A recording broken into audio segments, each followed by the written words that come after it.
What's up guys, welcome back to the channel, and for today's video I wanted to give you guys a breakdown of the 3.4 update that we just got yesterday, and also give you guys my day one first impressions.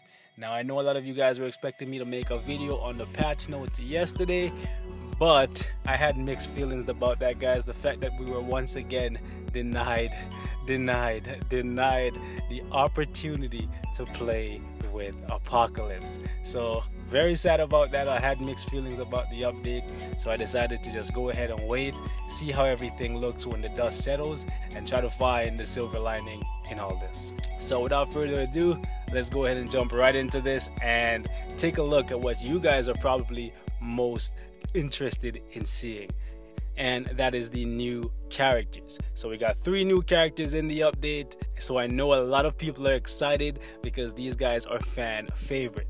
Now before I start talking about these characters, everything that I say in regards to them is just my personal opinion based on my first impressions of the character. This could easily be not the case as we find out a little bit more about them and the game progresses, right?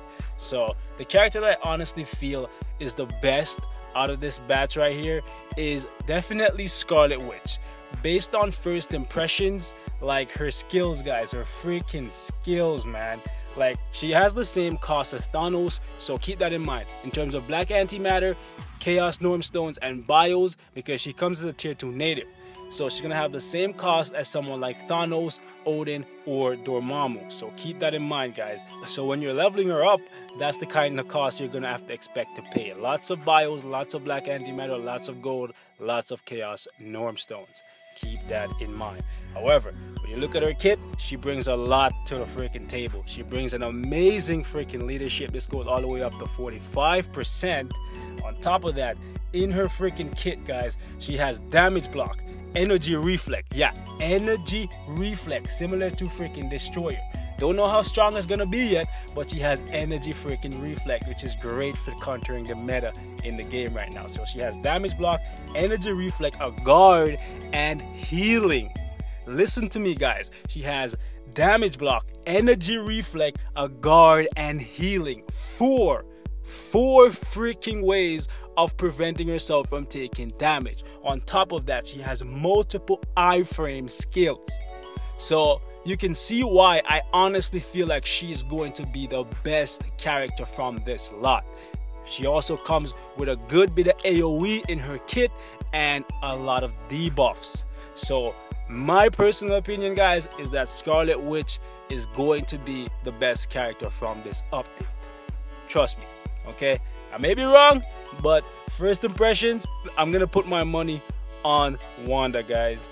Now, Cable. My dude Cable, I've waited for this guy to be in a Marvel game that I play for a long time, and I have to say, his kit looks impressive. I can't lie, it looks impressive. He comes with multiple iframes, AoE skills. They look like they hit hard. However, he doesn't come with a lot of text on his skills. The only one that actually has a good bit of text is this skill right here that gives him the ability to remove, most importantly, time freeze effects. That right there is a clutch move. Is going to be great for PvP, and he has a lot of iframes. I wouldn't say a lot, but he has a good bit of iframes and AoE in the kit. He also has a guard skill, which also comes with a healing. The only thing I don't like about the guard skill is that he stands in place and he's healing himself, and he's a 2-hit guard. As you guys can see right here, it might go all the way up to 8 hits, but he's just in place floating. So while he's healing, the enemy could just very easily shoot off this guard. Granted, he's attacking while he's healing, but I don't like the fact that he's just stationary while he's doing it. That's what I don't like. That's the only thing I don't like about his kit. You also have invincibility on his freaking 5 skill right here, which is a channelable skill.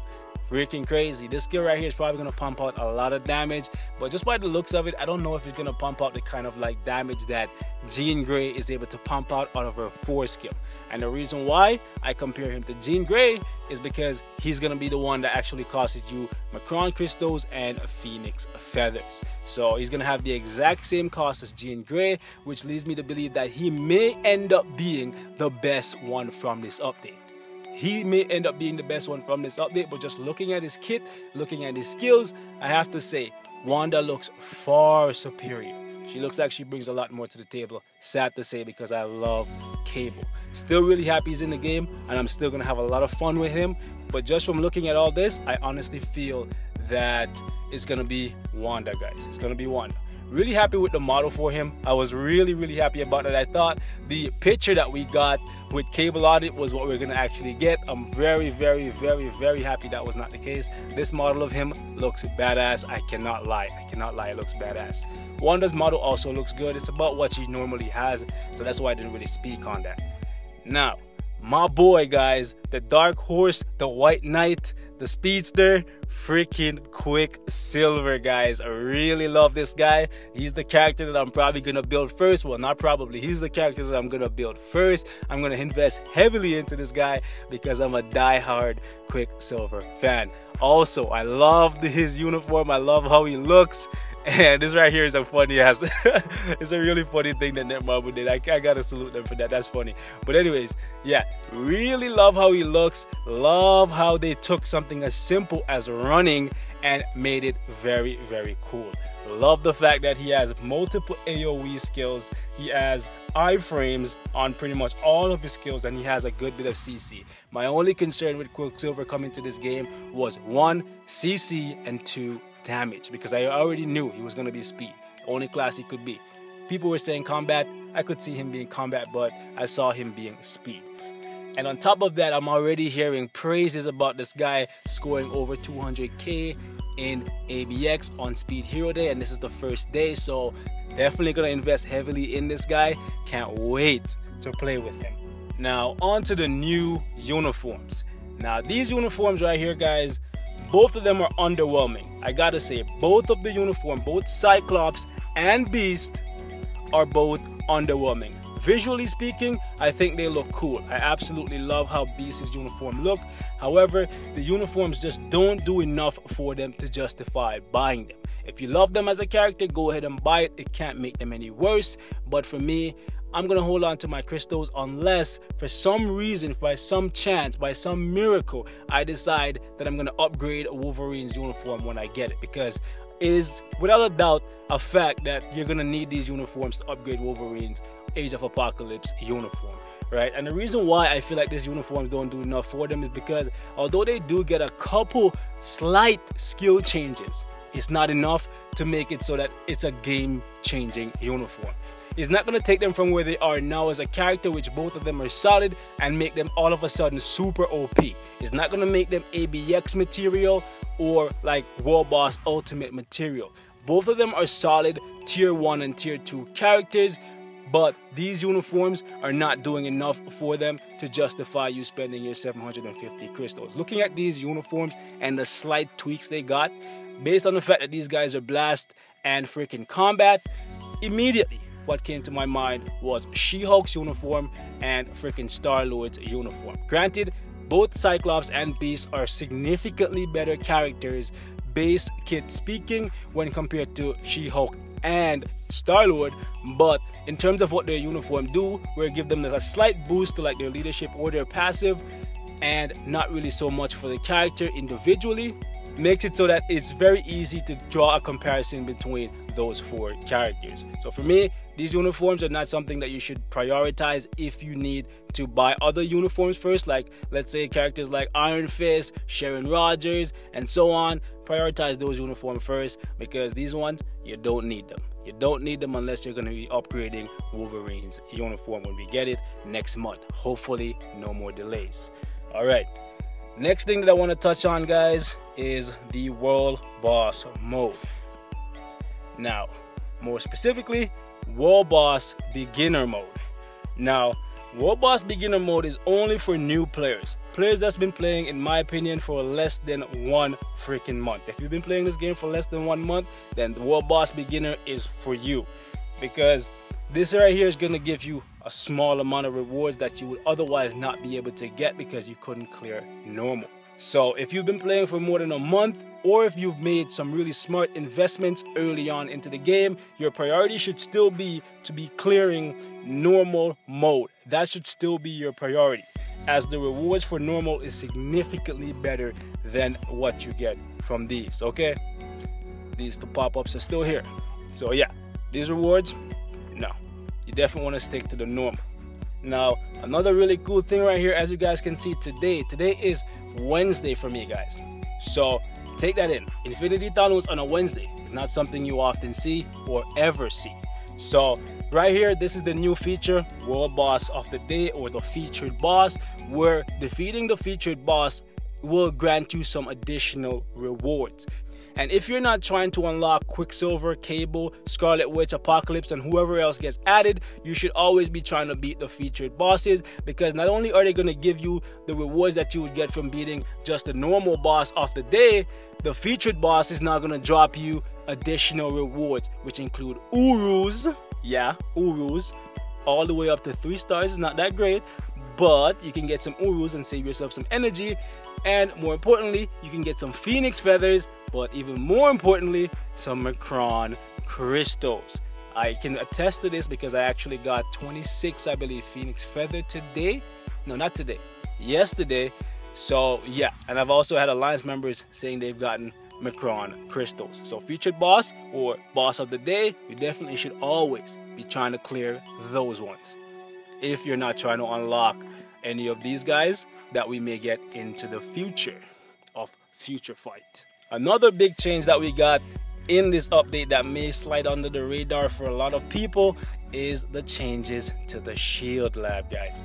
More importantly, the processor, or rather the converter, got changed into a processor.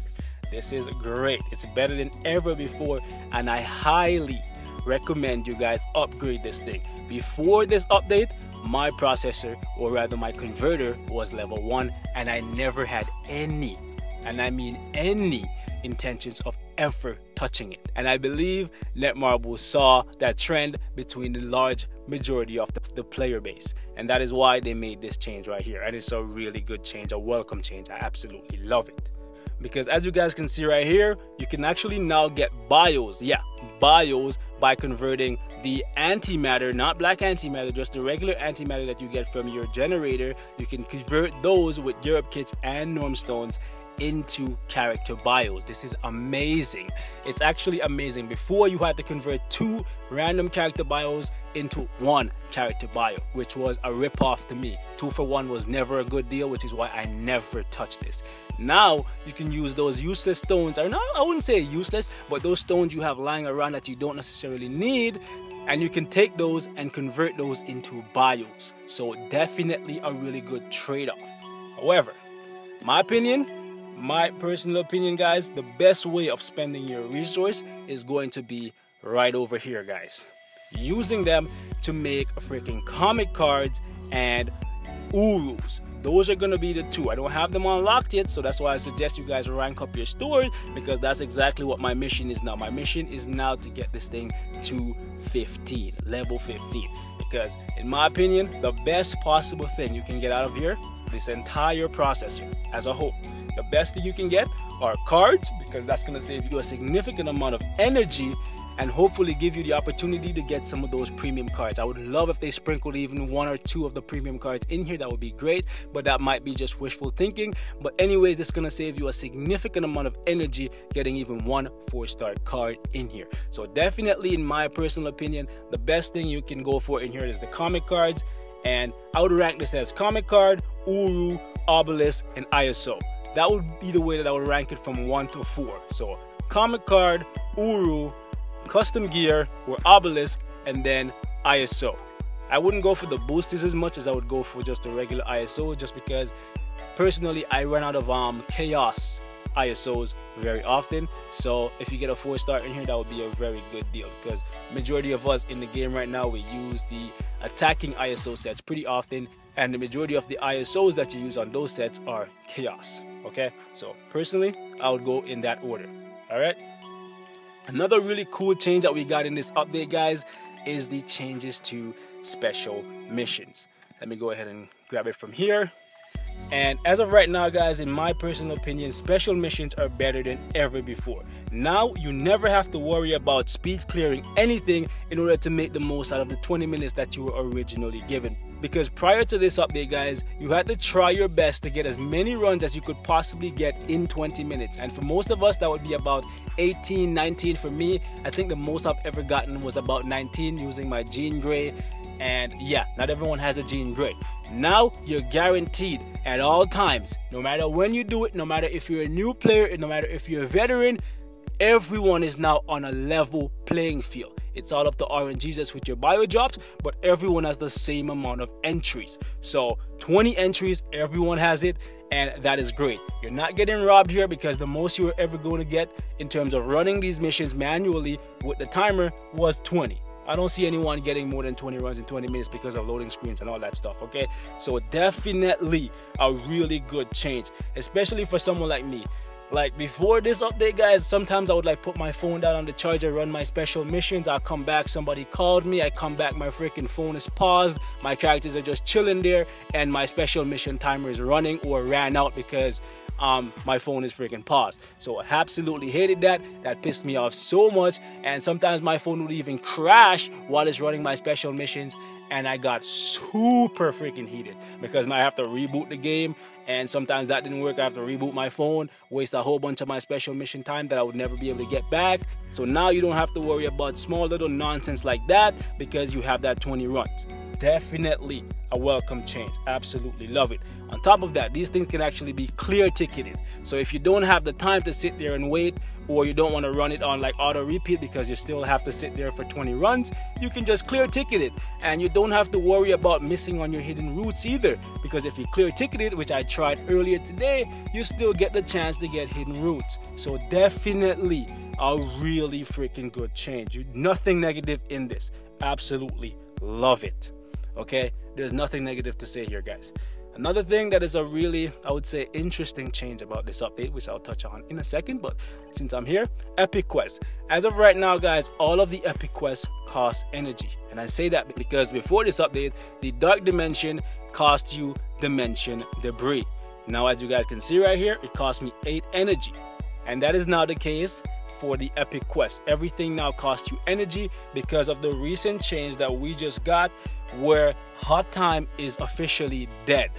There is no longer hot time, guys. Sad life. And I know this comes with mixed feelings because a lot of us, myself included, have just programmed our lives or her like playtime around the hot time periods. So hot time being gone is kind of a negative thing to a lot of people. At first, the thought of hot time being gone immediately sparked rage in my freaking soul because I'm thinking to myself, oh my goodness, now I have to spend more energy than ever before to get the same things I was getting before. What are you doing, Netmarble? The rage email is coming. The rage video is coming. But after going through all my stuff today, I noticed something, guys. This new system right here, the boost point system, is actually the equivalent of hot time being active all the time. Because whenever you run the missions, you'll get the exact same bonuses as you would from a normal hot time period. You'll get lower energy costs, you'll get the gold acquisition increase, you'll get the shield XP, and you'll get the hero XP as well. The only real downside to this is that you can't really like go super crazy at any one period of the day because you're gonna run out of boost points, and the boost points is what you're using each time you run a mission to lower your energy count. So if you have 0 boost points, you're gonna be paying the regular amount of energy.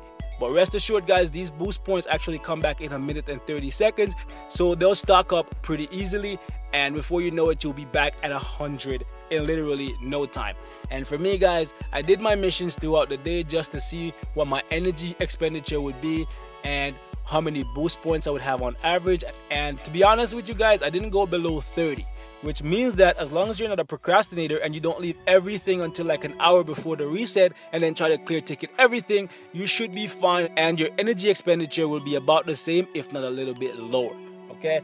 Still have to play around with this and see just how much it actually affects us as a whole, but I feel like this thing actually gives us significantly more freedom than it did before, because you don't have to, oh my goodness, hot time is coming for me, and let's say you live in a different part of the world than me, because for me, hot time starts at 9 a.m. and 9 p.m. because I'm Eastern right now. So for me, it's convenient for me just when I wake up and just when I'm at home chilling before I go to bed.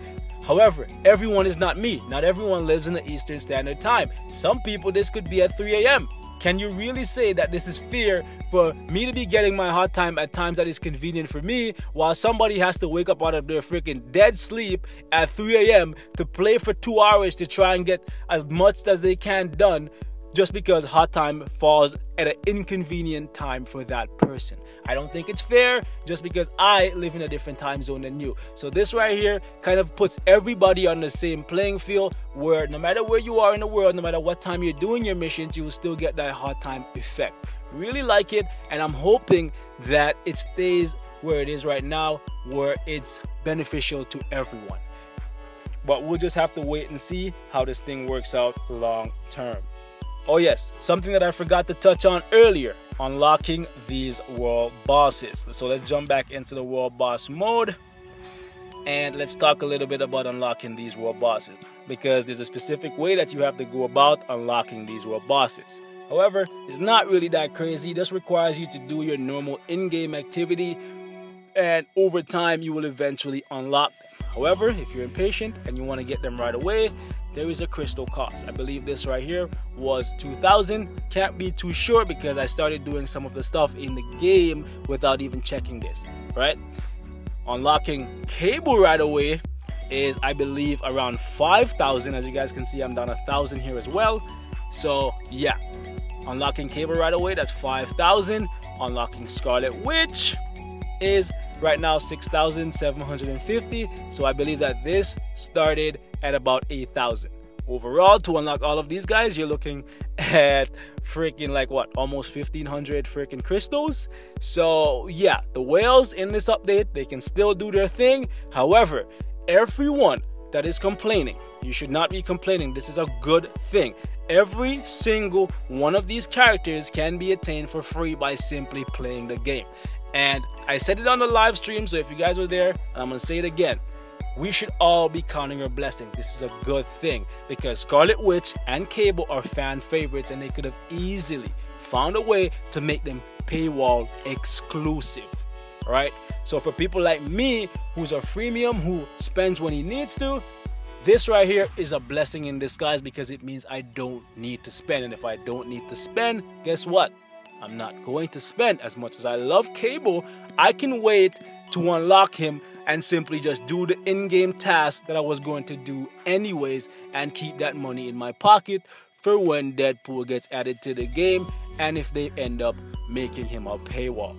Alright, so for me guys, definitely not going to instant unlock these, and I would not recommend you do them no matter how powerful they are. Just be patient, play the game. I'm sure if you have the crystals lying around, since the uniforms are not that great, go ahead and unlock them, man. Go ahead and do that. It's definitely not a bad investment, but for me, I'm going to do it the slow old-fashioned way, because the slow old-fashioned way won't take me more than, like, I would say a month and a half, 2 months at the most. Because unlocking Quicksilver, just by glancing at the task that I need to do here, this is going to take me, I would say, about 6 days at the most. Especially since they gave us 5 bios for him. If they didn't give us the 5 bios, that would take me about 2 weeks. So it's going to take me about 6 days to get all of this stuff done right here for Quicksilver. And Quicksilver is my boy, so I'm going to be really excited when I get him. I'm probably going to put so much resources into him. Can't wait to have some fun with this guy. Looking at Cable's tasks and all the stuff that you need to do for Cable, I would say that Cable is probably going to take me about 2, maybe 3 weeks to unlock him. So by the time the next update is here, that's probably around the time that I'm going to be getting Cable. And to be honest, I can live with that. I've waited months to get characters that I didn't care about as much as I care about Cable. If I have to wait 3 weeks for Cable, that's a blessing in disguise. I don't know about you guys, right? The only one that's going to take me a really long time, just by looking at all the stuff that I need to do for her, is Scarlet Witch, who I honestly feel is the best character from this update. If I was going to drop my crystals, I would grind for, like, I would say 2, maybe 3 weeks, and then drop the crystals on her, just because it's going to probably take you about, I would say, 2 months. 2 months. If you're free to play and you don't want to drop any crystals, it's probably going to take you like 2 months, in my opinion. And the hardest thing in her entire mission log right here, which I'm just glancing at it, but the hardest thing is probably going to be beating Cable within 15 seconds. That's probably going to be the hardest thing for you to complete here.